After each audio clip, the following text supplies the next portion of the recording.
All right, we're going to talk about colored pencil and black paper. So, first thing we're going to do is if you are transferring a sketch from a white piece of paper onto your black paper, if you're not freehanding onto the black paper, which if you are, that's great, you can. It doesn't, I mean, there's no right or wrong. But if you're transferring a sketch or an image, cover the back of your sketch paper with white or light colored chalk pastel. I didn't have white, so I just used yellow. Just kind of rub the whole back side with that. Shake off your excess. Put your sketch back down onto your black paper with the sketch side up. And then you're going to trace over with a pencil what you want transferred. You'll see in mine, I don't transfer everything. I'm just transferring the fish. And voila, your sketch is transferred. Now, this is going to be like a chalk sketch, though, so it's like really flimsy. You have to go over it with colored pencil. So take a white colored pencil and draw over that, and be careful not to smudge it off. It's like kind of a one-shot deal. So let's see what happens. There's me putting that on. Now I'm tracing over that fish just with a pencil. I'm not pushing super hard. And there, you can see my fish is transferred. I kind of clean up the edges. But now I'm just drawing over all of that chalk transfer in pencil so I don't lose my sketch. And then just wipe it off. It's super easy to just take a tissue and get it off of there. But now I have my pretty much laid out of what I'm going to do. And now the hard part is adding the color. So the first thing I do is add white color pencil where I know I want the highlights. A lot of times in like pencil drawing, you add the white highlights last. It's actually harder to add white on top of colored pencil on black paper. So you want to add your whites first and then color over them, and it'll lighten that color on top.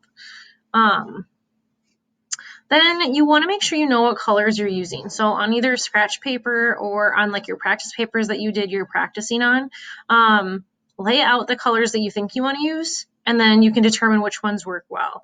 On here you can see like there's some that barely show up, or at least on camera don't show up super well. And then I test out what they look like over white, see if that helps them come up a little bit better. And I just kind of experiment. So first, I just kind of start with a base layer of the colors that I'm going for. So like a really light olive color, some like light greens, and I kind of do that everywhere. I sometimes work light to dark, dark to light. Doesn't really matter. Just one thing is don't push too hard with your pencil when you're trying to blend colors together or layer them. This paper will get clogged really easily, like the pores. So if you push too hard, you burnish it, which means you make it like really smooth, and then it won't accept any more color. So you want to make sure when you're blending those colors down or into each other, you're not just like pushing really hard. You could even tear the paper. I'm going to go back for 1 second to where my text was up there so I don't forget. I spelled pores wrong, like poor.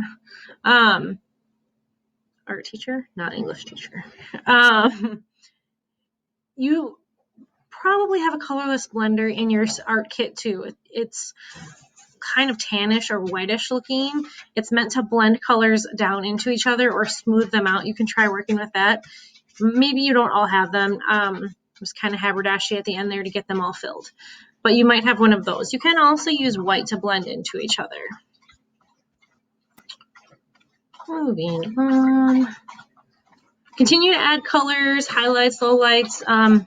Most colored pencils actually can erase. So you can kind of go back and maintain the black. I added like some textural lines by erasing just to kind of like get some of that black back. You kind of want to make sure you have a light source. If you look at mine, my light source is from the left side. I have some reflective light from the right.